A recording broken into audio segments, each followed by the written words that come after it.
Oh, Hey, we're live. Hey everyone, Jim T. Graham with RCGroups.com, and we are in the middle of trade show week.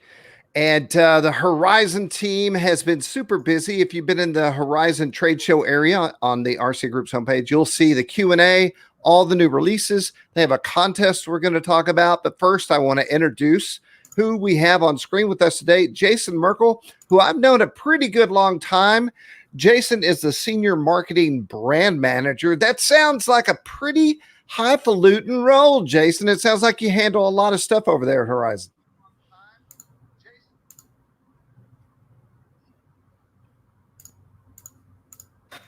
Did you? Sorry, guys. I think I had some feedback there. Sorry about that. I figured it out.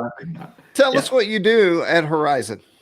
So I am a senior brand manager for a lot of our airplane brands. The most popular of which, of course, and best known is RealFlight. And then we also, myself and Cody, manage the Hobby Zone brand as well, and RealFlight in particular. So we work on pretty much almost every airplane, or we see every airplane that we come out with, including Hangar 9 new releases. We get to get our hands on some of the FMS products that we distribute as well. And we kind of have good visibility of pretty much everything that's an airplane, or what we like to call fixed wing in our company. Not everybody's familiar with that terminology, but obviously that's kind of how we differentiate between aircraft that are airplanes versus helicopters and multi-rotors. And so again, yeah, Cody and I focus on primarily airplanes. Yep. And Cody, tell me your story. You were telling me you've been with the company 10 years? Yeah, so almost 10 years. I actually started out in the distribution center at 18 years old, driving a forklift truck. And I was living with my parents. I wasn't spending any of the money I made at Horizon. I was putting it right back into the company, buying products. So that's how I got noticed in product support. I moved from distribution center to product support. And then from there, Jason brought me on board to the marketing team just last year. Awesome. Well, thanks for joining me. I feel like I'm joining you because we're working off your system. There's a lot going on here today. Cody is the producer of the show today. Usually I'm pulling all the triggers. Cody, tell everyone where we're currently being distributed visually. So currently, guys, we are going to the Horizon Hobby Facebook page. It'll also be available on the Horizon Hobby RealFlight page, Facebook pages, of course. And we're also going to go to the official RC Club. Yep. And I'm monitoring our live chat on our YouTube channel. So if you have any questions, Jackson and Durkistan have just signed on. Be sure and ask it there. And then I'll be sure and ask the team here. We're going to cut over to rcgroups.com. And we're looking at the trade show right now. And you just go to the homepage. First of all, Jason, I was looking for input on when I set this all up. I had no one to bounce any ideas off of. And ultimately, I never did because I put it together as fast as I could and tried to be smart. So let me ask you, how do you like the layout? What would you change? What would you add? Yeah, I think it works well. I think it might have been hard for some guys that aren't super familiar with the forum to understand the way that it's laid out, which obviously you've got the trade show itself, which is kind of like a landing page forum for all of the brands or all of the companies that are involved in the show. And then once you click on that company, that takes you into what I consider our online booth, like you kind of put there. And that's basically a thread for that company where you can represent either individual items or individual brands or individual topics that are, to some degree, they're kind of like each thread is a display for that product, or maybe like a table for RealFlight or a table for Hangar 9. Right. And yeah, and I think it kind of, and now that some people have seen it and I explained it that way, where our forum is basically our booth and our threads are basically our displays, they go, oh yeah, that makes a lot of sense. I get it now. The craziest part to me is I woke up on the day that it started. I got up at 6. I had most everything pre-built except for your stuff. Some of your stuff was populated during that morning. But as soon as I started putting things up, I've never done this before. I wasn't sure who would even go look. And people were piling in. It was like you opened the trade show doors and they came walking through the aisles. Yeah, that's good. I think a lot of people are hungry for some trade show action, even though a lot of people can't make it to trade shows in general, which is always an obstacle. And then, of course, this year with everything that's going on, Toledo show is canceled, unfortunately. and then also some of the upcoming events have been canceled. This is a rare opportunity to interact with companies and you, and obviously a lot of RC Group's members, users, and our customers. And I think I'm glad that we have this opportunity right now with everything that's going on in the world. Well, one of the things that most important thing I think about the show is to make it feel like a real show. And to do that, you have to have new product. You have to have some show deals. You have to talk to people and be able to ask questions, and you have to have a contest. So I think we've covered all that here, and I'm going to kick it over to you, Jason, and kind of you tell me where to go, and let's talk about what you want to talk about. Yeah, so first and foremost, we can point out the RealFlight giveaway, which is still ongoing at the moment. And the idea here is that when you click into that thread, which again is basically our display for RealFlight 9, when you're in there, you guys will see some information on the rules for how you can enter this giveaway. Basically, you post a link to your favorite Horizon hobby, either Blade helicopter, E-Flight airplane, Hobby Zone airplane, or Hangar 9 airplane. It has to be one of those 4 brands. You post a link from Horizon Hobby's website to one of those models and those brands. And then the other kicker is it does have to be a model that's actually in RealFlight 9. So yes, we have hundreds of models in those brands, but we only have, well, and I say only, but it's quite a few. We have dozens of each brand's models in the simulator. And so we have a link there that takes you to the product page as you're there now on the RealFlight website. And there's a list at the bottom, or towards the bottom. You can click on some of the buttons there, and it'll take you to a list of all of the aircraft that are in RealFlight 9. And then you can, it's alphabetized by brand, so you can see all the Blade helicopters, for example. You can see all the Hobby Zone airplanes, all of the E-Flight airplanes. You, again, pick one of those. You go back to the Horizon Hobby website. You go and find that airplane. You post a link in that thread to the airplane, along with the name of the airplane. You can't just put the link. You need to put the name of the airplane, the link to the airplane, and that's your official entry into the contest. Which is slightly complicated, but not that complicated. Slightly complicated. Yeah, we definitely had some confusion in the first part of it. I think people kind of get it now. If you look and see what other guys have posted, you're probably going to get it right.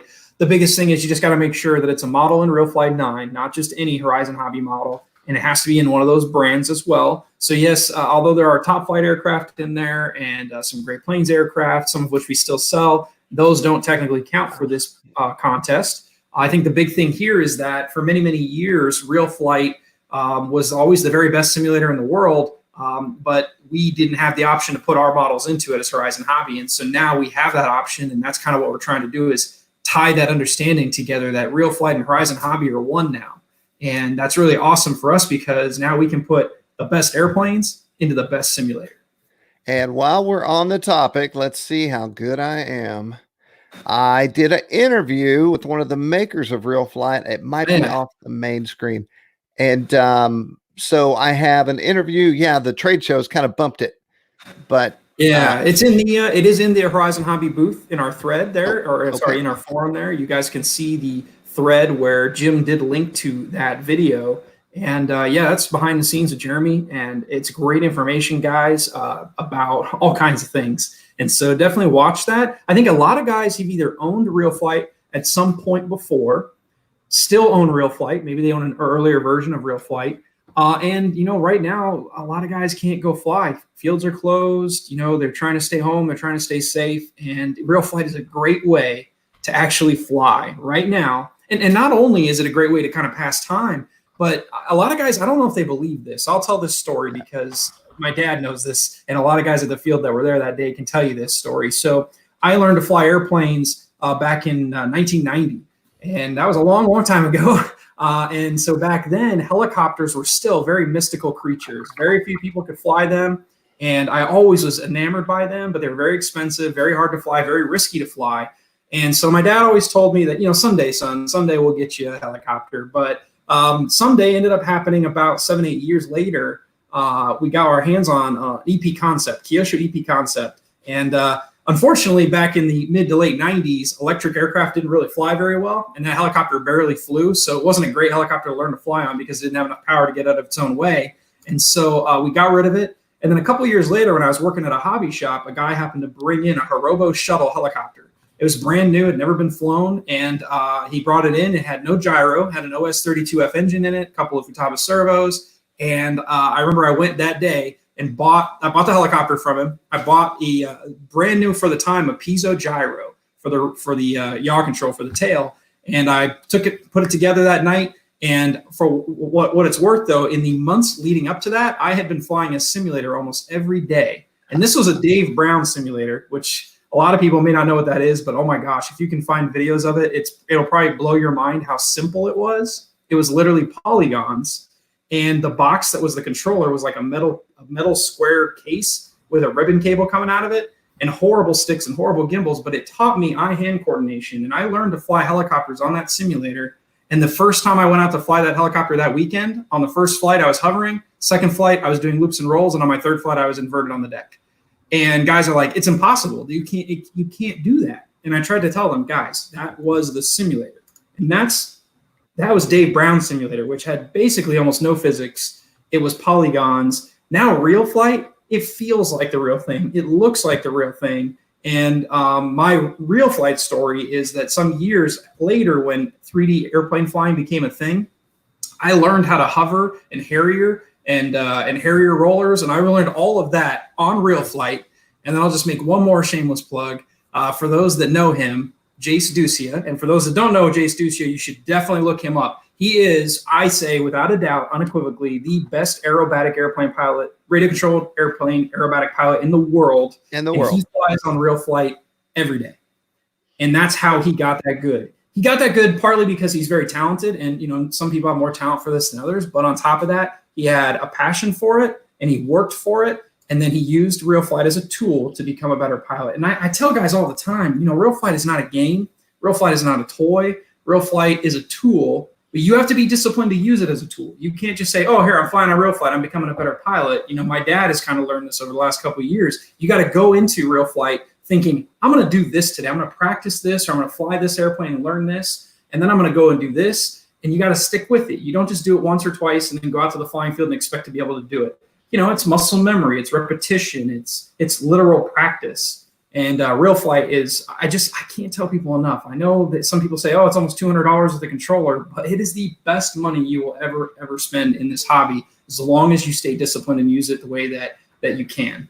And my story is, I sold a $200 airplane when I very first started flying, and realized that I probably would save money by buying a $200 sim to teach me how to really land, is what I was looking for. Yep. I did an interview a while back at Horizon, the Horizon event, and I was talking to Casey, Jace's mom. Jace flies 3 hours a day, every day. And Casey told Jace, I'm going to learn to fly an RC plane. And he said, well, how many hours a day are you going to be on RealFlight? And she said, what are you talking about? And he was like, if you're going to take this seriously, I expect a certain amount of time on RealFlight every day. So that's exactly what he expects as well. Yep, I would say that everybody can become a better. Well, you can learn how to fly on RealFlight without a doubt. That is by far one of the best things you can do with RealFlight. In fact, in the latest iteration of RealFlight, RealFlight 9, we have virtual flight instructor lessons that we recorded where we're showing the controller on the screen, we're flying the airplane and talking you through it, just the same way that if I was teaching you at the field, this is how I would do it. So you can do that in RealFlight, then you can fly right after it, then you can move on to the next lesson. So that virtual flight instructor is a huge tool. Most of our best-selling trainers are in there. So obviously the Apprentice STS, the original Apprentice S, the Hobby Zone Carbon Cub S Plus, the Sport Cub S. Basically every popular trainer we saw is in there. You can learn to fly in the simulator and then go out in real life. And especially with safe on your side, you're going to succeed as a pilot. I can almost guarantee it. Without RealFlight, you are still likely to succeed with safe, but you're less likely than if you use RealFlight beforehand or while you're learning to fly. So I'm sorry. I've had users ask this, and I'm curious as well. Let's say that you have a hot killer plane coming out, and it's coming out. But I also know it takes a while for them to get a plane into RealFlight because they have to fly it, model it, fly it again, and then you have to pass it. Yes, so that's actually one of the most complicated things of the sim. Yep. And so can you get a plane in the sim before it hits the market for people to fly before they try before they buy?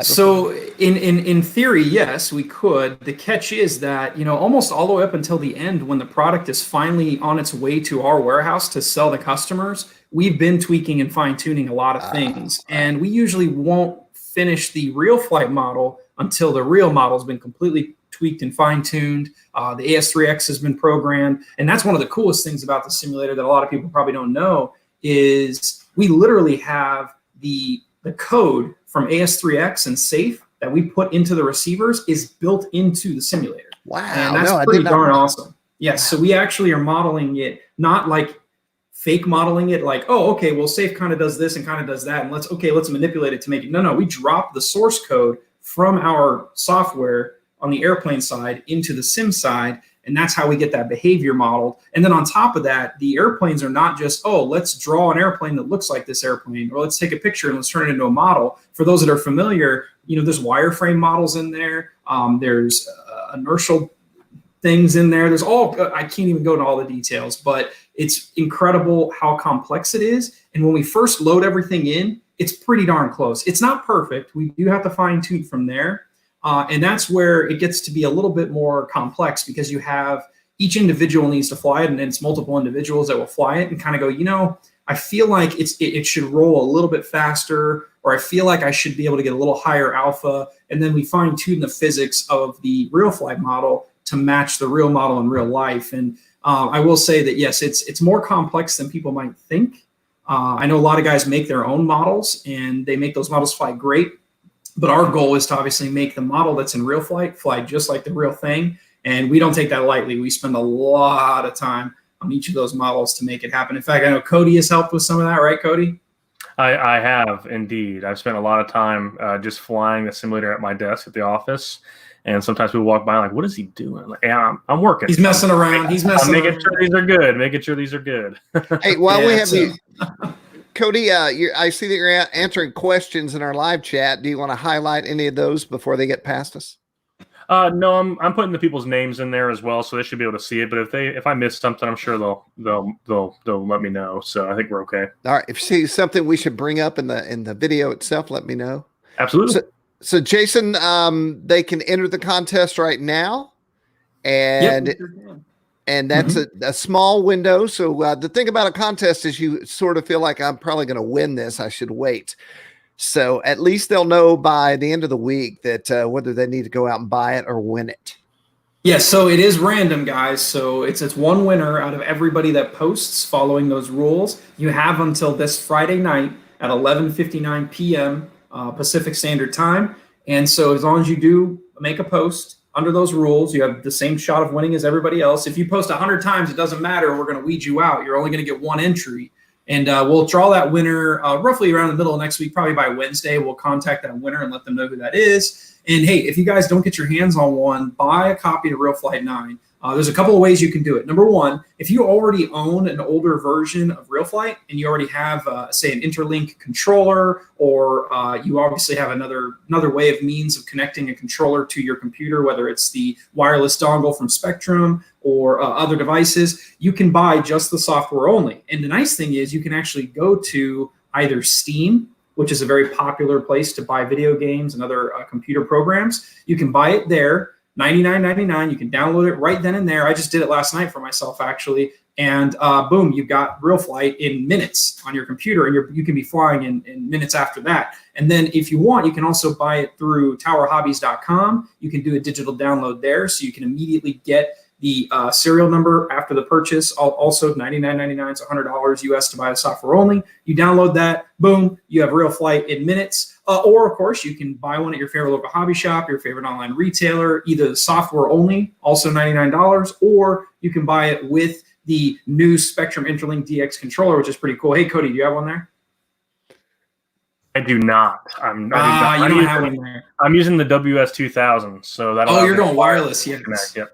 Yep. And so you can buy it with the Interlink controller, which literally is modeled after a lot of our Spectrum controllers. So all the switches are in the right places. They're all defaulted the way that our models default out of the box, just like when a guy sets up a Spectrum transmitter. That is a phenomenal experience because you then feel just like you're flying the real thing. And then if you want to go one step further, you can buy just the software, or even if you buy it with the controller, you don't have to use the USB controller.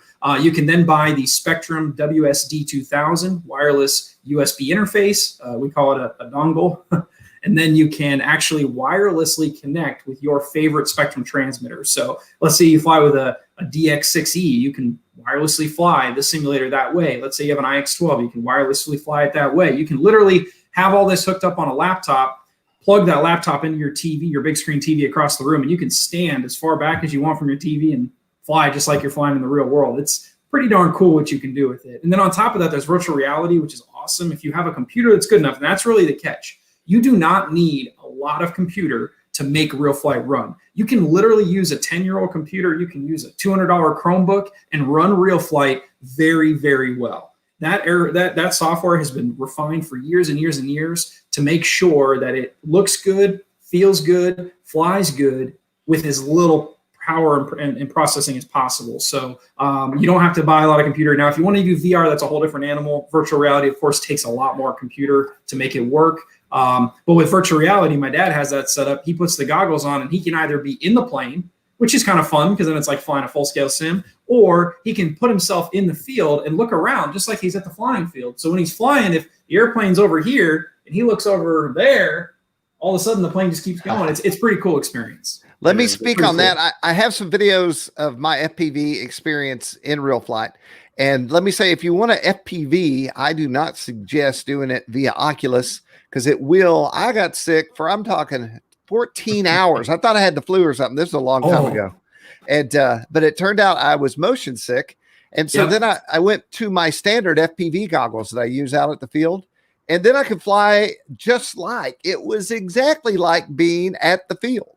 So yes, the VR is a different experience, visually and physically. It's really cool, but it's also not yet for everyone. And I think it's something you have to get acclimated to over time. But yeah, it is a pretty different experience, and it is nice that you can use your FPV goggles as well, especially for the FPV side of things, because I think that view is very different than the Oculus Rift view. Yes. Yeah.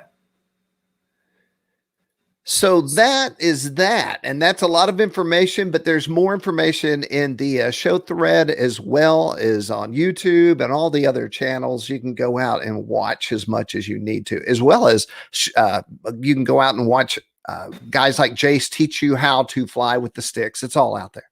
Yeah, in fact, this is going to be our first week doing it, so keep an eye out for it though on Horizon Hobby Facebook page and also our YouTube channel. We're going to try and go live with Jason, Ali, and some other guys, and Steve Petrato to fly RealFlight with you guys, and then also talk about each maneuver that some of the guys are doing and how they do it. We're hoping to do that this week, and then maybe if all goes well, we're actually going to do it a couple more times in the future, and we'll be sure to promote that when we do. And that's one of the other cool things about RealFlight is you can do it online with other people.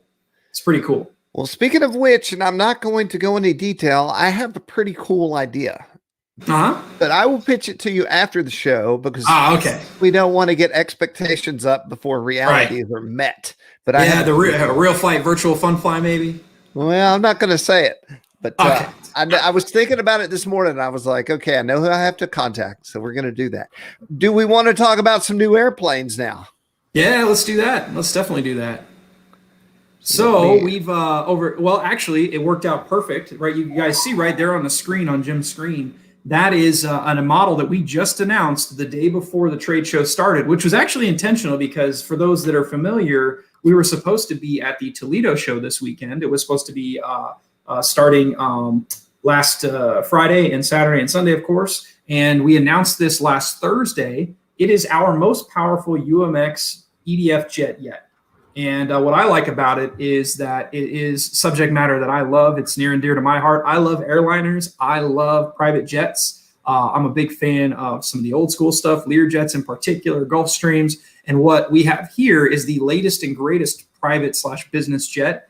This is the Citation Longitude, which is a Cessna aircraft. And, it's funny when you say Cessna, people are like, that's not a Cessna. It's like, yeah, that's definitely a Cessna.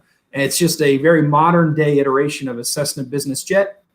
It has lights. It has full flying stab. It is full function. So it's got ailerons, elevator, throttle, rudder with a steerable nose wheel. And yeah, you can fly it around scale just like the, scale subject matter would. But we bumped up the performance from 2S to 3S so you can fly the heck out of it. And not only can you fly at scale, but you can fly at very, very, very unscale, which I know that always offends some people when you fly a scale airplane in an unscale fashion, knife edge, snaps, inverted, point rolls. But hey, you can do it. It's a model. The idea is that you can look at it on the ground. It looks like the real thing. You can fly it like the real thing, or you can fly it like you stole it.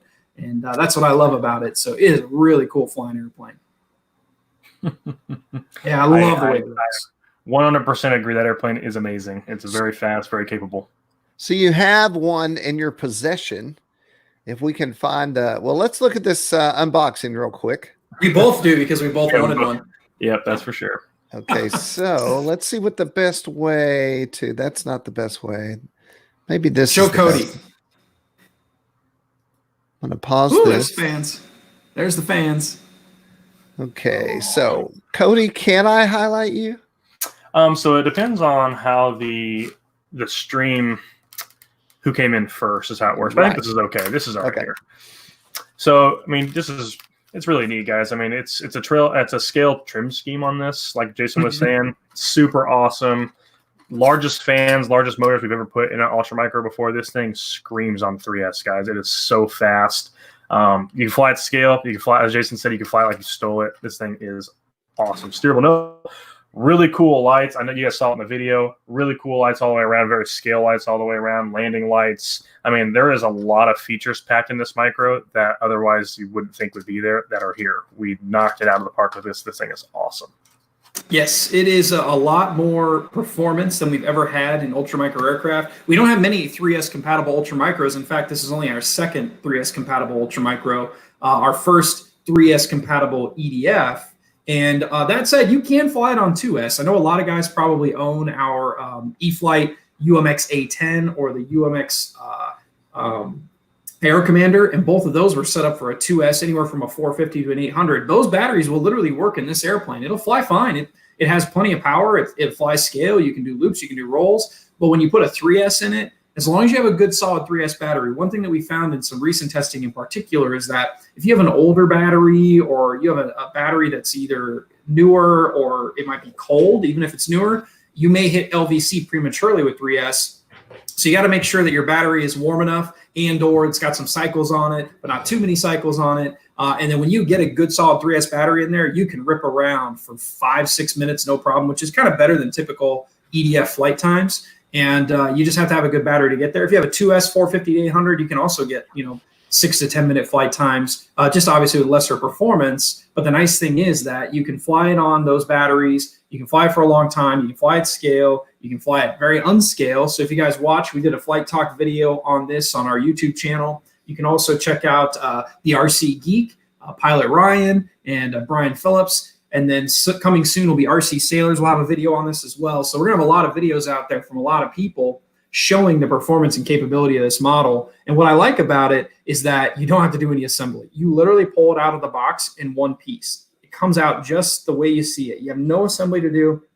The only setup that you have to do, and I know some guys, this is a point of contention because they feel like if you pull an airplane out of the box and it's fully assembled, it should be ready to bind and fly. And that's true. It is a bind and fly aircraft.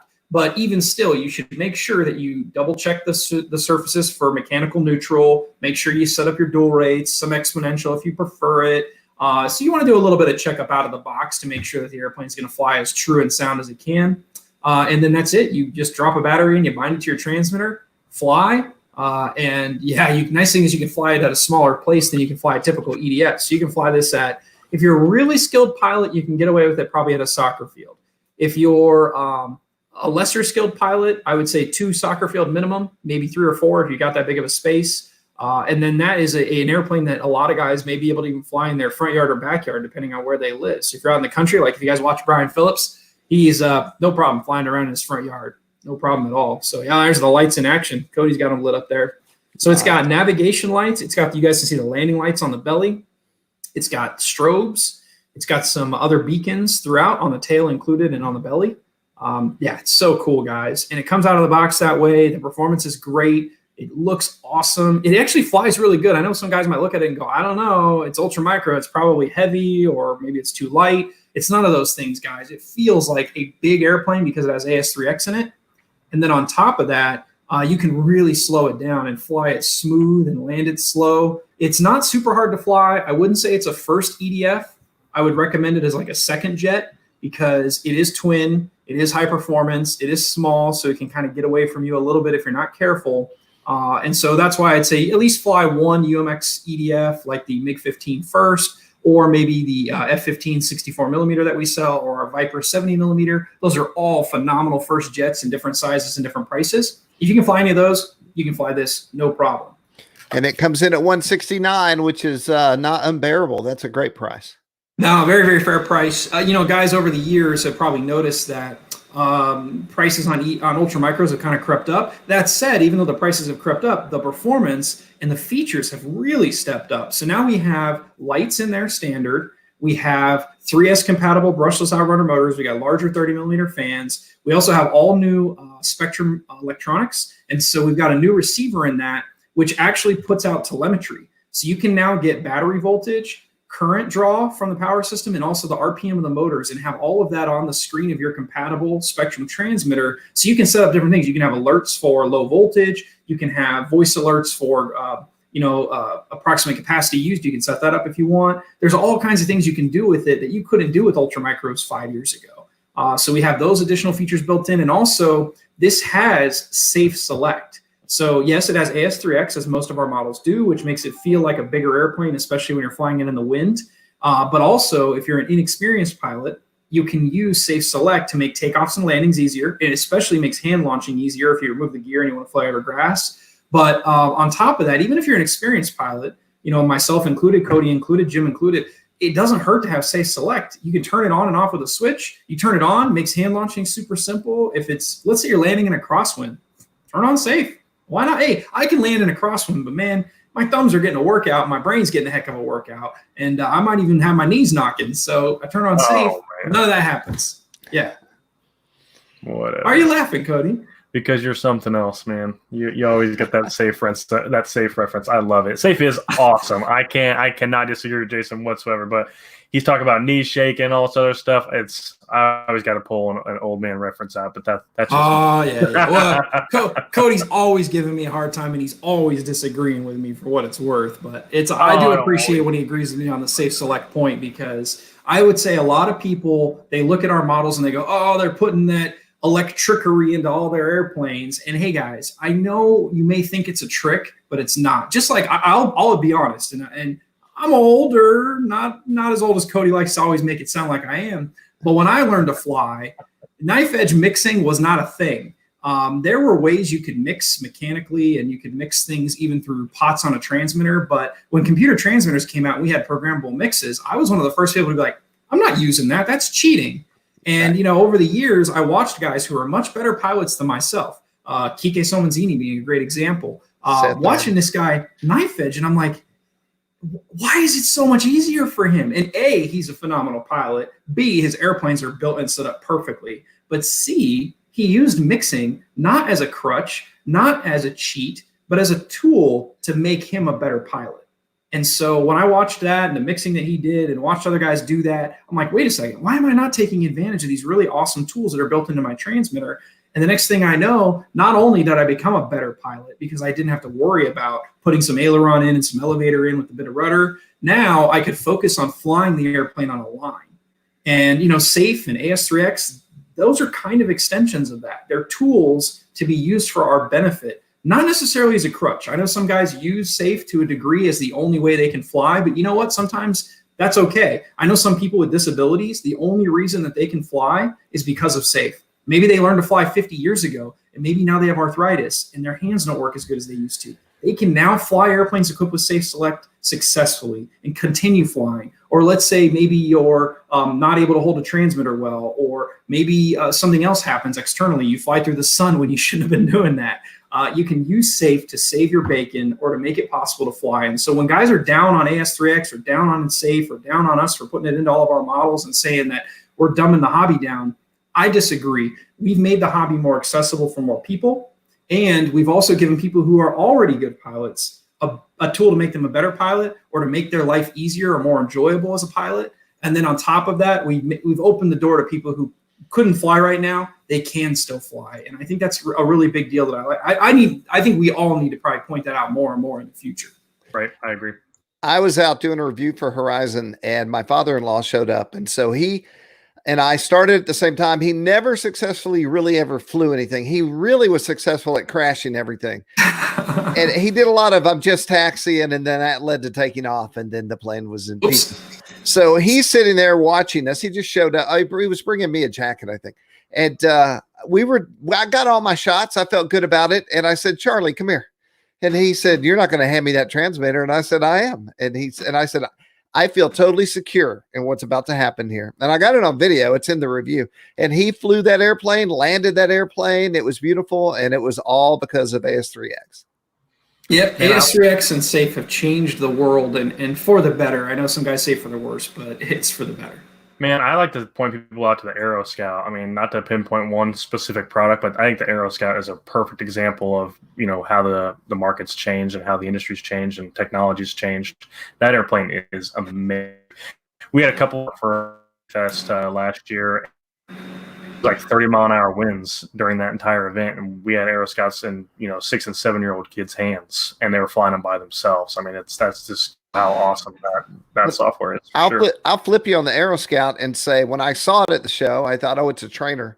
And then I decided I really needed one. I started reading the threads, and I was like, wait a minute. And so I got it. I reviewed it. But then I put my FPV gear on it, and I realized I could take off. I could land. I could hit safe if I got in trouble. I could, it can almost, well, we did it. We hit it, and it landed itself. We weren't touching the sticks. It came in, touchdown. So that airplane is in the shop, and it's staying in the shop because it's so awesome. It is. Yeah, and so a lot of our trainers have what we call full safe. We just call it regular safe, for short. And so with safe as a full-on version, you've got beginner mode, which has your bank angle limits, your pitch angle limits, so you can't roll upside down, you can't pitch upside down. And when you let go of the stick, it goes back to level. That's basically when our airplanes have safe select. So a lot of our, skill level 2 and above models like the UMX Citation or the recently released A10, those both have that kind of beginner mode when you turn safe on. And then, but our trainers that have full on safe also have intermediate mode, which gives you a higher bank angle limit. So you can bank more, so you can turn tighter. And when you let go of the stick, you don't go back to level. Now you have to fly it back to level. The idea there is that you learn to fly it first in safe beginner mode. Then when you're ready to go to the next level, it's kind of like having those training wheels on your bike. You can have them at the street level when you're a beginner, but you can raise them up, and now you can tip the bike over more and maybe even fall over almost. But that's what intermediate mode is. And then expert mode or experienced mode is take the training wheels off, and now you can do anything you want. You can fly upside down, knife edge, snaps, invert, whatever it is. And then if you get in trouble, flip back to beginner mode, and you can go right back to level. So, safe is great. That airplane's a great example of you can really fly it in a radical manner when you go to C on my Switch. Yeah, you should pull up my Flight Talk video on that one. When I had it at the field that weekend, I was out in Las Vegas visiting my dad and my mom for Christmas, and we went out and shot a video where it's just me having a good time with it. And I love that airplane. It's not only, I think, one of the best trainers our hobby has ever had, but I think as an experienced pilot, it's one of the best flying airplanes I've ever flown.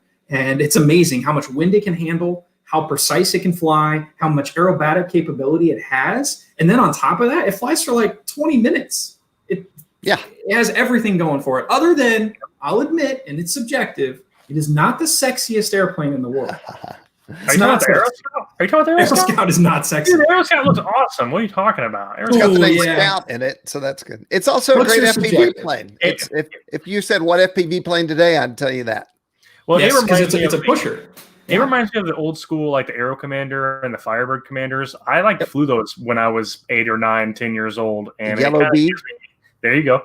And it gives me some, resemblance to those models. It gives me some nostalgia, I feel like. It's a good model. I like it. It is nostalgic, guys. I think that's the thing. And one of the reasons that we brought that out is because it was, well, I can tell you the progression. In 1999, when I was working at Hobbytown USA in Las Vegas, Nevada, my first job when I was 16 years old was at a hobby shop. And then I loved electric, and nothing worked. None of the ready-to-fly electric airplanes were practical back then. They were all heavy. They had NICADs, nickel metals. They barely flew. And then in 1999, the original Firebird shows up at our doorstep. Verizon Hobby sent them out to us and said, hey, guys, we know you may not believe this thing works, but here's a dozen of them. Take the demo one out. There was a VHS tape that came with that. We watched the VHS tape, and I remember watching it going, there's no freaking way this thing is going to work. And we were in a parking lot next to a Circuit City and a Cadillac dealership on the other side. And they always got freaked out when I would fly anything in the parking lot. I mean, literally sometimes I'd be out there flying like 40 size trainers in the parking lot. And, I took this thing outside 9 o'clock after our store closed, and we have the lights on in the parking lot, which are probably 20 feet high. And I launched this thing, and I'm immediately flying it around the poles. I'm over top of Cadillacs. I'm over top of Circuit City. And my boss is like, no, this can't work. And it worked amazingly. And then on top of that, I flew it around, landed it, put another battery in it, and we literally flew it into the side of our building at full throttle to see how tough it was. It split the plastic nose open. We taped it shut, and we flew it some more, and we're like, oh my gosh, this thing is $99. It's going to revolutionize the hobby. And we started selling those as fast as we could get them. The Aero Scout kind of is like a modern day iteration of that airplane. Not only does it look the part and then has the relatively durable pusher kind of configuration, but the beauty of that airplane is that it is the lighter weight EPO foam, and so it flies way better. Plus, it's full function. That Firebird that I was flying back then was 2-channel. It had throttle, it had a rudder. Yeah. And you used more throttle to climb and less throttle to descend, which is kind of cool to learn that technique, but that's not like teaching you how to fly a real RC airplane, right? The Aero Scout, full 4 channels, $199 ready to go with a real life, DXE transmitter with a 3S 2200 smart LiPo battery from Spectrum and a smart charger. That thing is a smoking deal. And then we also sell it as a bind and fly basic. So if you already know how to fly and you have a transmitter, you got a 3-cell 1300 or 2200 battery, buy one of them as a bind and fly the pants off of it. It is so phenomenal. In fact, that airplane flies better in 20 to 30 mile per hour winds than some of my 10 pound to 15 pound airplanes. Let me jump in. Amazing. That was his first landing in 15 years. And it even looks windy too. Yeah, it's blowing. And then while we're here, let's watch a little Jason Cole. So was everybody surprised when he landed that? I think he was surprised. I said that he looked a little surprised, but a little reserved. I'm not sure he was quite processing it. I think he was probably like, "Wait a second, did I just do that?" I love that airplane. I love knife edging that airplane. And I see, is that Jason? Are you flying right there? Who's That's flying? Jason. There? If it's inverted, it's Jason. That's his signature move. Yeah. And one of the other many Jasons in the hobby. Yes. There was a while there where I felt like we went to every show, and it was Jason Cole and Jason Krause and Jason Schulman and me, all these guys, all these Jasons, and nobody knew who was calling who. I remember being at Joan All like 5 years ago, and I heard Jason, and every time I look, it was never me. No one ever wants to talk to me. I always want to talk to Jason Cole or Jason Knoll or Jason Krause or whomever. But anyway, that gives you an idea of what it can do. They say Jason out of these events, and like 10 people go to look. Yep, it's sad but true. Yeah, it's never that way with Cody. Although I feel kind of bad because we don't get to take Cody to Joan All this year. Hopefully we'll get to take him to Fall Nall so he can experience it firsthand. And I'm sure there will be another Cody there. Cody. Yeah, I mean, not as many Jasons though, Jason. So no, not as many Jasons, and we're all about the same age. I guess Jason was a pretty popular name in the mid '70s, like the mid '80s. Yeah. Well, now we're going to move to something super, super cool. The top #1 airplane of many people. The A-10. Yeah. This thing is a bad mama. Bad mama. So we came out with this a couple weeks ago. We just started shipping them a week ago. And I will tell you this, guys. There's not a lot of our airplanes that we come out with, and within 1 day of it shipping, we have people flying them and posting 5-star reviews on our website. This airplane is one of the very few that we've already had that happen. It looks good. I mean, A-10s are awesome, right? Everybody thinks the A-10 is the most unique of its kind, and also subjective. Some people think it's ugly. I think it's pretty darn sexy. Yeah, Bert not included. But the performance of this thing, guys, is freaking phenomenal. A-10s fly very well inherently because of their plan form. They have almost Hershey bar wings. They've got a relatively large wing area. Obviously, they have plenty of power as a twin, even in smaller EDF sizes. We have our UMX, for example. But This particular model, what we decided to do is there were already bigger EDF A10s on the market. There was our smaller EDF A10 on the market. We decided to pick a size that allowed us to have all the features people really want. Lights, you guys can see that there. It has flaps. It has shock absorbing landing gear. It has tons of scale detail. It has removable armament. We wanted to put all of that into a package that was easy to transport, easy to keep maybe in one piece for storage, and then keep it reasonably priced. But then on top of that, we wanted it to have super, super good performance. So you guys will see in the video coming up here, this airplane is capable of over 100 mile per hour top speed in level flight at full throttle. Wow. So yeah, and that's because most of the airplanes in this class, so this is a twin 64 millimeter airplane. So it's about, you guys will see right here, it's going to hit over 100 every time. It's pretty stunning. So most of the twin EDFs, 64 millimeter A10s that are already out there, or other twin 64 millimeter EDFs, are all 4S compatible. Ours is 6S compatible. And I know some guys are going to say, oh, well, I have a bunch of 4S batteries. Or some guys are going to say, I have a bunch of 6S batteries. There's right now, 6S is actually relatively common. And then you can use a 3200 up to a 4000. Officially, that's what we recommend. I've seen some guys squeezing theirs, those shock absorbing gear, so it can land on the grass. It's pretty cool. I've seen some guys shove 5000s in here already. Now, granted, it ends up nose heavy with 5000s. And yeah, airplanes fly nose heavy. They're not as good nose heavy as they are if they're perfectly or relatively well balanced. But yeah, on a 6S 3200 or 4000, it has high top speed, long flight times for an EDF. You know, I'm getting at 4.5 to 5 minutes flying it real hard. And that's pretty darn good for an EDF. It'll knife edge. Look at it. It's knife edging. That's awesome. What's the price point on a plane I might have to buy? So this is available in two versions. The Bind and Fly basic version, which has the receiver with AS3X and Safe Select, is $349.99. Okay. And then the plug and play version is $30 less. So $319.99. Gotcha. And that's like 9 digital servos. It has a separate BEC. Of course, it has 2 ESCs, 2 motors. It has lights. It has electric retracts. It's got ball links.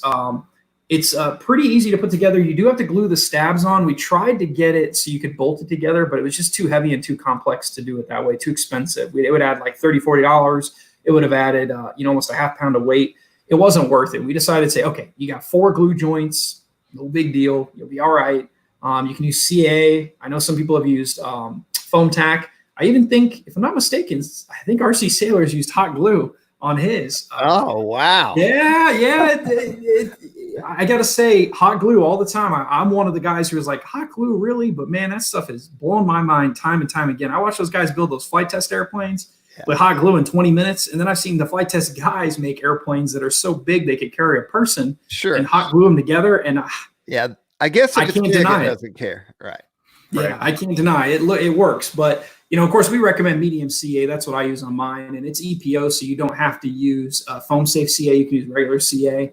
You can use epoxy. Some guys might be more comfortable doing that. But, man, look at that. It looks good. It flies good. It's really, really easy to fly for a high-performance EDF. I would not recommend it as a first EDF, again, because it is a twin. It is very fast, like even the UMX Longitude.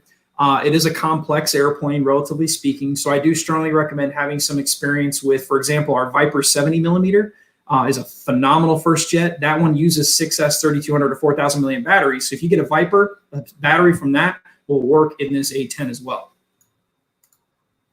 Very cool. I also want to point out we have a really cool flight talk out there that Jason did. That airplane flies on rails. Definitely check that out if you guys haven't already checked it out. Right there. Yeah, you guys will hear me say that in the video. I go, oh my gosh, I can't tell you how locked in it is. And yes, it's locked in because it's a relatively stiff airframe. The A10 is already a good plan-form, and it's going fast. But when you add AS3X on top of that, it literally flies like you're flying a 50-pound, twin turbine-powered A10. And I've flown that, so I know it feels like that. And that's what the amazing thing is that AS3X can do, is it makes a small airplane feel big, and it makes an airplane that normally you wouldn't fly in any wind at all, something that you can actually fly and enjoy in 10 mile per hour winds, 15 mile per hour winds, 20 mile per hour winds probably. Very nice. Oh, I love that airplane. Love that airplane. So let's see, is it in stock? It is, yep. We do have them in stock. Yep, in stock in the U.S. right now. You can get it from obviously horizonhobby.com, towerhobbies.com, your favorite online retailer, or if your favorite local hobby shop is open, please go and support them right now. And yeah, you can get your hands on it. We started shipping them about a week ago, and like I said, you literally see right there at the top five-star reviews already. It's pretty darn impressive. Pretty impressive. Nice. Yeah, don't listen to us. Go look at all the other RC enthusiasts. No. You should listen to us. We know what we're talking about. Well, of course, I mean, take our opinions into consideration, but listen to what the community says about the product. I mean, that airplane speaks for itself. Honestly, it's awesome. That's one thing that I want to say though too, is that I know a lot of guys, they see what Cody and I do as marketing, and obviously that's part of what we do. Our goal is to market the product, to get the word out on the product. And when we make these flight talk videos, and it's literally Cody shooting it on his phone while I'm just talking and flying, we're not making stuff up, guys. We're showing you how it really works, and we're telling you how it really flies. If I don't have a flight talk video out there for the plane, it's probably because, we either haven't gotten around to it because of weather yet, like the UMX Turbo Timber coming up here is a good example of that, or because, maybe it's not something that I personally love. But when I fly an airplane and I love it, you're going to hear that, you're going to see that in the video firsthand. And I can't wait to get a nice calm day like that. I'm looking outside right now. It's like 40-mile-per-hour winds or something. Not a great day for a UMX Turbo Timber. But, man, when I get a chance, as soon as I can, I'm going to be doing a flight talk video on this thing, because this is by far the best ultramicro ever made. Hands down, period. There is no better ultramicro aircraft than this. You get everything that you would want in a bigger model. You got flaps, you've got lights, you've got giant Tundra tires, which are big enough that you can actually literally take off and land on real grass in like your backyard or front yard. It's got now the higher KV motor than the original UMX Timber had. We got the 3-blade prop. We got the turbo prop front end, which, the looks are subjective, but I think it looks sexier. It looks better. It's got, obviously, all the servos installed. It comes out of the box ready to fly. But what's cool is this airplane on a 2S280, it will hover. It will pull out vertical. It will do snaps, inverted flying, knife edge flying, but you can put the flaps down and drag this thing around in the sky at like 2 miles per hour. If you got a headwind, you can literally fly the thing backwards. This is, again, by far the best ultramicro ever. Our UMX Timber, which this replaces, was already very popular, but the turbo version takes it to a whole nother level. And then on top of that, this has the new Spectrum receiver inside, so we do have telemetry. We have voltage back to your transmitter from your battery, so you can actually set up low voltage alerts in your transmitter. If your transmitter has voice, you can have it tell you, low voltage, land. Wow. Yeah, that kind of thing is pretty cool what you can do with this modern day stuff. RC Air Marshal's in here, and he also pointed out that there is floats available for this. So if you want to fly off water, guys, you can do that. He's got some cool videos out there of him flying off floats as well online, so be sure to check that out.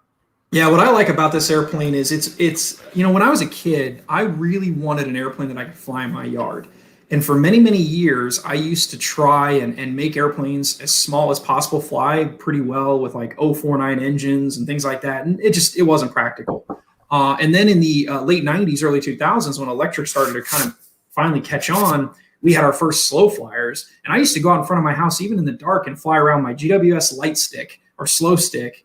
And it was amazing the way that I could enjoy flying at my home. But those are very simple airplanes, 3 channels, NiCad nickel metal hydride battery. They were brushed motors. This thing is full house. Look at flaps, lights, brushless motor, unlimited vertical, 10, 15-minute flight times if you throttle back. This thing is unfriggin' believable. And the beauty is it comes out of the box fully assembled. Look at that. It's flying in really rough grass there or gravel right here. And even though it's an ultra micro, it can do that. You guys can see how tight you can maneuver. It's amazing. I'll have to agree with Jason on this one as it being the best UMX we've carried. I've been with Horizon throughout the entire UMX series of the Timbers and the Timbers in general, and I have not flown one until I flew the Turbo Timber, the UMX Turbo Timber, and I was hooked. It's a small airplane. It's a small airplane that flies like a lot bigger of a version of itself. Yeah, there's the floats in action. Yeah, it flies like it's a 1.5 or 2 meter. I mean, it handles wind well. It's got a lot of power. It can do a lot of things that other micros can't do. I'm very impressed with its capabilities.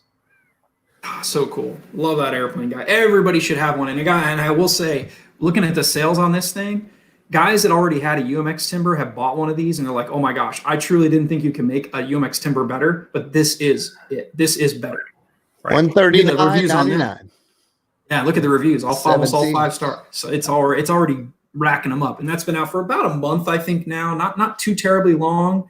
And of course, a lot of guys have probably been looking at this as a good way to enjoy some RC at their house. in their front yard and their backyard. When we get the weather too, we're going to literally go out in my backyard here, which is not the largest backyard in the world. We got trees all around, but I can fly this airplane comfortably all day long. Take off and land right off my patio. I can hover it right on the deck. I can punch out vertical. I can get above the trees. I can shoot STOL takeoffs and landings all day. And it's just an amazing airplane, guys. Absolutely. Everybody should have one. Absolutely. And next? Man, air tractor. Yeah, so some guys know me pretty well. They'll know that my favorite color is yellow, or was yellow for a long time. And I used to love making yellow helicopters and yellow airplanes. And I've always said, if an airplane is yellow, it flies better. And I know that's a very debatable point. But if you watch the videos that myself, I have a Flight Talk video on this, and then some other guys have done some really, really great videos. In fact, I just sent one to my dad the other day, and I want to give this guy a shout out because his video doesn't have a lot of views yet. And it is probably one of the best examples of how awesome an airplane can fly. So yeah, I'm gonna give a shout out real quick to him. He's on RC Groups, as a matter of fact. RC Dog is his username, and it's Michael Klein. So you guys look up Michael Klein Air Tractor 1.5 meter. This guy rings out this airplane. He doesn't fly like a crop duster. You can fly like a crop duster if you want.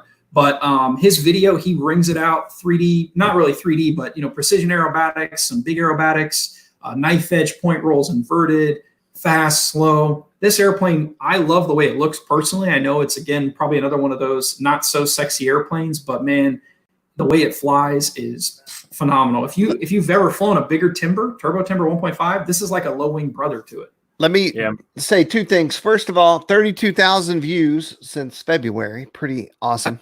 And the other thing is, I grew up next to a crop dusting airfield so close to my house that I have actually been crop dusted by accident. Oh, no. Yeah. I had the T-tops out in 1983, and the plane went, wow, and I was dusted. But I always thought that this cab or this cabin, to me, it was so industrial. I thought it was like a 60 supercar look for an airplane, Yeah, it kind of was modern back in its original heyday. Nowadays, of course, it just looks very, I guess, utilitarian. From an exterior standpoint, some of those air tractors today are pretty modernized inside interior wise. There's some really high tech stuff going on inside the cabin now. So this airplane is, it's been out for a couple months now, but we've been out of stock. In fact, I think it says back order there. Yeah, because we sold out of them so quickly once a few guys got their hands on them and told people how awesome it flies. This literally is, I could say that with the right instructor, you could learn to fly on this airplane. It's that easy to fly. That said, I don't recommend it as a beginner airplane, of course, but if you're looking for your first ever low wing airplane, this is it. If you're looking for your first ever scale airplane, this is it. You can put it on floats if you want. You can put it on skis. It does come with those giant wheels, though, so that way you can take off and land in really rough surfaces, just like timber to a degree. It has the same guts as the turbo timber 1.5 meter, so it has the same motor, same ESC. It's 3S and 4S compatible. Anywhere from probably could fly it on an 1800 all the way up to like a 5000 will fit in there. With a 4S, it's got unlimited vertical. It has crazy speed for what it is, and you can get long flight times if you throttle back. And so you've got servos already factory installed, the power system factory installed. I think it takes about, I don't know, maybe 30 minutes to put it together. This one all bolts together. There's no glue required. So yeah, phenomenal airplane. Looks the part, flies the part. And the nice thing is, because of its size and power and how much you can slow it down with the flaps. And by the way, it does have functional flaps and it does have lights. But you could fly this thing in a soccer field, no problem if you're a skilled pilot. In fact, in the Flight Talk video there, I was flying at a soccer field. And yeah, it's pretty awesome how well it flies, how slow it can fly, but how fast it can fly, the aerobatics it's capable of. It definitely is an airplane that you look at it and you think it's going to be limited to what it can do, and it will blow your mind at how much it can do. So I have a Timber X and a Turbo Timber, and I feel like the Turbo Timber likes 3s and 4s equally well, but the Timber X likes 4s, almost must have a 4. Is this airplane, does it prefer one or the other, or can you do? This is more Turbo Timber than Timber X. Yeah, the Timber X has a pretty low pitch prop on it. Right. And so you just feel like you're always on the throttle with 3S, but this has the 3-blade prop from the Turbo Timber on it, and it has a little more pitch. And so, yeah, even on 3S, you can throttle back and you don't feel like you got to be on the throttle all the time. And then with 4S, you actually just feel like you have too much power all the time. And so I like that, but I do too. Yeah.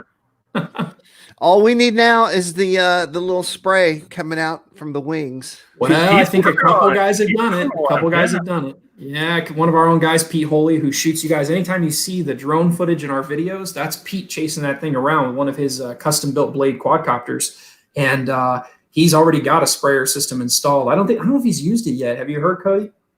I haven't seen any updates since on it. No. You should text him. Although I'm sure there's a lot of things you have to do to make something like that happen. I'm sure he's trying to MacGyver some stuff to get that to work the way it's supposed to. My theory, I used to do smoke on rock videos in LA, and I made my own smoker, which involved super tiny nozzles that I then made the tiniest hole possible and blew air over cracker oil, and it dispersed the oil in a way that's when you see a rock video, that's how I made the smoke, right? And I've always thought, could I do that in a wing? I don't know. Mm-hmm. I think so. Oh, here you go. Here's your opportunity to, Jim. I don't know if we sent you guys one of these because we don't have them in stock, but we should get you one, and you should review this, and then you should make smoke work. Yeah, there you go. That would be a whole other deal. You said it now. You're obligated. Right. So we've hit the end of the new releases. Yes.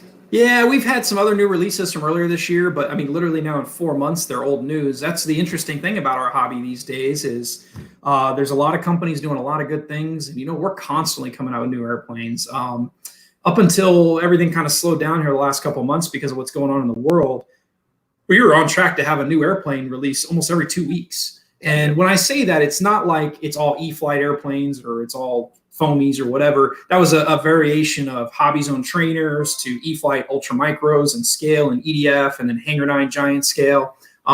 In fact, if you click the Hangar 9 thread there, you'll see just a couple weeks ago, we released one of our largest ever Hangar 9 airplanes and by far the largest Cub we've ever had. And you may not be able to tell looking at that, but that is a ginormous airplane. That is a 100 to 200 cc compatible airplane. That is, I can't remember the exact wingspan off the top of my head, but it should be in the thread there, and it's huge. Basically, you can just open the door, hop in, hit the ignition switch, and take it for a spin yourself. No transmitter needed. 165 inches, guys. That thing. There's Allie, holding it up, and it is huge. Look at that plane. I think it's massive. Ooh, that looks like quality. Wow. It is. So, and that's the thing, guys, is I'd like to point out that sometimes people give us a hard time like, oh, another Cub or, oh, another Warbird foamy or, oh, another this. We come out with, just in the last 6 months, we've come out with everything from an Ultra Micro 3D plane to this and a little bit of everything in between, scale, EDF, sport, an updated version of the Turbo Timber. And, we're always looking at all ends of the spectrum, but it's complex to come out with airplanes. It takes us anywhere from 1.5 years to 2.5 years to develop an airplane from idea to what you guys buy in the store. And so at any given time, we probably have a few dozen projects going. Right. And, and not every guy can work on every airplane. And so, Ali's forte is wood arcs in particular. And so he's working on some big stuff and some little stuff and, and it comes out in different, and we try to balance it out. We don't want to come out too many of one kind of airplane at one time because, if we come out with 5 20cc Warbirds in a row, some guys who even love Warbirds are going to be like, I can't buy 5 at once. So yeah, maybe we come out one now, come out one a couple years from now, another one a couple years from now. The next thing you know, we got 3 or 4 to choose from, and they're a couple years apart to where guys can potentially own all of them, even at one time if they keep them alive. But yeah, look at this thing. I mean, it's... And it flies great. Oh man, that plane lands at like 3 miles an hour. I mean, it flies like a real one. It's very cool. This would have been a Joe Nall special for sure. Oh yeah, very cool product. Big flaps. So awesome. I think the flaps are probably the size of the UMX Citation. I think we lost Jason. Well, I thought he was really enjoying the video. I did too. I thought he was very impressed with the airplane's, characteristics here, and he was just like, "Man, I'm getting one of those." Let's go look at the price. That's always interesting to me because I can't even guess what this will cost. I want to say it's like 1,500 or something. Yeah, 1,700. It's expensive, but I mean, when you factor the size of the model that you're getting, I mean, it's massive airplane. And there's a lot of modelists out there, or modelers, I should say, that would be interested in something like this. We've sold quite a few of these already, but I think it's going to do pretty well. So now you're looking at DLE 170 for $1,000 or 130 for $829. I guess Right. it's and so there's other things you've got to and I wonder what the build is like. I mean, do you know what you get in the box? I believe it comes in 3 separate boxes just because it's so large. You get the fuselage, the wings, I believe the tail. But the box is massive. I mean, you're getting, I believe it's a 3rd scale, I believe is the appropriate term for it. It's a big airplane, guys. I mean, for the guys who are interested in Cubs and interested in scale models, this one for sure is going to hit all the bells for you for sure. Cody, do we need to re-invite him back in? He should be able to just join, and then we can accept it here at the bottom. My guess would be is he's on Wi-Fi, I believe, so he's probably just having some internet issues. Gotcha. I'll message him real quick. I will jump back into our main thread. So, of course, we've been featuring Horizon Hobby on the online trade show. This is Thursday, and so it's going on today and Friday. It's supposed to end at Friday. I have a suspicion, since I'm in charge, that I'm going to let that rock on. Welcome back. Hey, sorry, battery died. It ain't quitting time yet. Jason, I was just saying that, the trade show is supposed to end on Friday. I'm thinking I'm probably going to let it roll until Sunday, just to let people have their way, make sure they saw everything. So things will still be up. Some show specials are over. So there were little windows there, and those windows are gone. And anything else, we are back in the show thread. I wanted to say this. The Horizon Q&A was Jason's idea, and I put it in, and it became a hotbed of Q&A. Yeah, the only catch is I haven't had the answer to every question, so I'm checking with some guys that are more versed on. For example, there were some questions about OS engines and a few other things, and as soon as we get that content back from them, we'll be sure to post it in there. But yeah, guys are asking all kinds of things. They're asking about E-Flight airplanes and Spectrum, and they're asking about Hangar 9 airplanes or some older Great Plains airplanes and things like that. And again, we may not have all the answers right away. It may take us a day or two to get back to you. But we're going to keep participating in there. And I like the idea of keeping this going through the weekend so we can continue to answer some of those questions in there, because it's a rare opportunity for us to actually see all kinds of questions. It's hard for us to keep up with every thread on RC groups that are for every one of our products. Right. And so this is a rare opportunity that we're funneled into that one thread. So we are all watching it. Cody's watching it. Alex is watching it. Tom's watching it. Steve's watching it. And we can jump in and answer a lot of different questions over the next couple of days. Yep. And if you see on the site, if you just logged in, you would not see these grayed out areas. These are threads I took and moved into the Q&A, so they were all in one place. Yep. Yeah, I think it's going well so far. We got quite a few questions we still got to answer, but yeah, we'll catch up to those. Awesome. I think we covered everything that we meant to. We've been on for probably an hour now. Yep. Yeah. An hour and 7 minutes. I want to thank everyone in the live chat. I mean, it's been pretty active in there, and it's kind of a dream live chat scenario for me. Cody, what an awesome! Usually I'm talking by myself for an hour at a time, so it was great to have you as our guy taking care of everything in the background for sure. Well, I try to help out and make sure everybody's questions get answered and do my part for sure.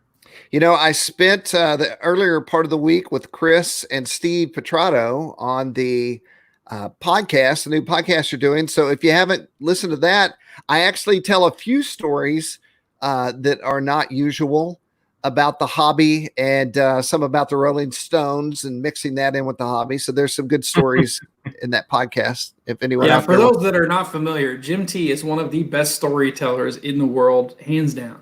And so if you can listen to a story from him, it's worth it. My wife has known me over 20 years now, and she's heard every story, and she doesn't really want to hear anymore, frankly. Really? Occasionally one will pop up, and you can see her face change, and she'll say, I've never heard that before. Because some stories I don't tell. But when I go to Joe Knoll, I was like, look, you got to understand, when I go to Joe Knoll and I have my hat and I'm on the golf cart, it's fully expected that when I roll up to any camp, that hilarity and a story must ensue. So I'm on 150%, like for a week straight. It's just expected, you know? Yes, Does it your is, wife- it is expected. Does your wife give you the, oh, I've heard that one before? I mean, I'm not even funny to my wife anymore. Well, you know what? Says. I do tell stories to people that don't know me as well. I'll break out. I have top 10 stories. I have stories that are so unbelievable that no one believes them, and I don't tell them anymore. And so it's true. It's just they're and unbelievable. I know that they're true too. That's the thing. I like a lot of people still, they just don't realize it. Right. And if I don't know you very well, you'll think this guy's a crackpot. And so let me do this real fast. Hey, what did my dad call me the other day, Cody? A jive cat? A jive cat. cat. Yes. Yeah. Is that what he called me? It was. He used the word jive. Yeah, I gotta look at this. Jive turkey. My dad called me turkey, jive yeah. turkey. That's some 80s talk. I've never heard that. Yeah, I literally, he Googled it and then sent a screenshot and it said popular 1970s phrase. Yeah, I was going to say 78 maybe. But to answer your question, Cody, I will give this to my wife. If I'm telling a story she's heard 300 times, Jason Cole as well, they will let me go through the story without shutting me down. Oh, they'll let me. Yeah, it's nice. We got a good wife because my wife would be like, oh, not again. And then she'd go to a different room or something. Right. Hey, so one thing I did see Cody mention in the it's one thing we get asked about all the time is what are you working on with Mike Patey? And yeah, so we just stay tuned. That's all we can say. Obviously, the world has changed the last couple of months and slowed us down a bit. It is not Draco from Harry Potter. I saw your response though. You replied. You said an airplane.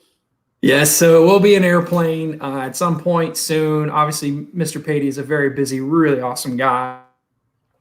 And a lot of things have changed the last couple months since we made our announcement at Oshkosh last year. And but that's it. We're still working on things, and we still got a lot of great stuff planned with him. In fact, he was a big help getting a bunch of comments for us for FAA. Yep.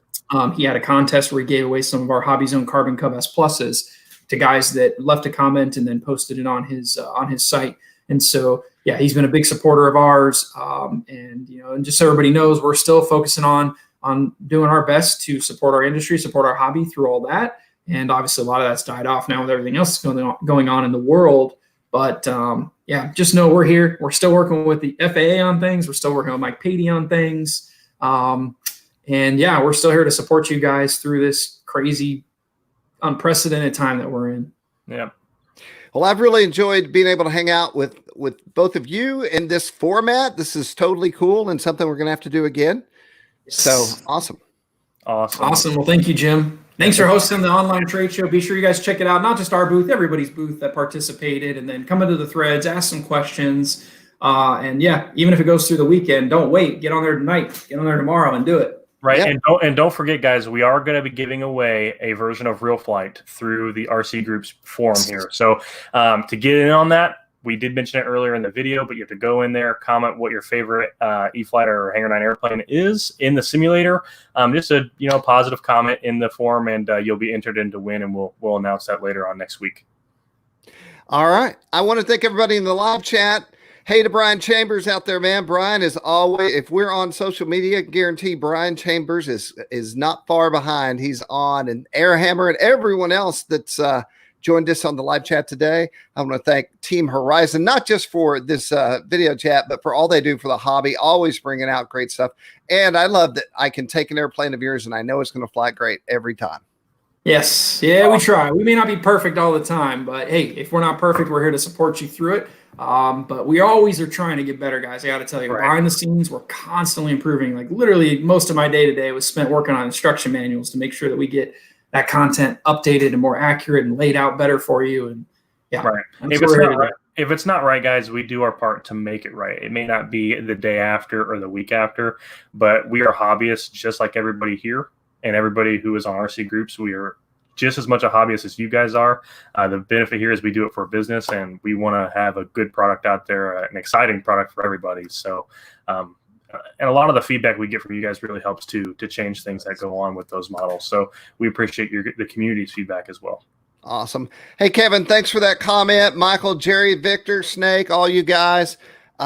Don't leave. I know on Thursdays I usually only do one show, but I have another show that's about to go up in about 30 minutes. So that's coming. And we're going to sign off, and we will see Jason and Cody on the internet on the trade show. All right, y'all. Have a great day. Thank you. Bye. Bye. Bye.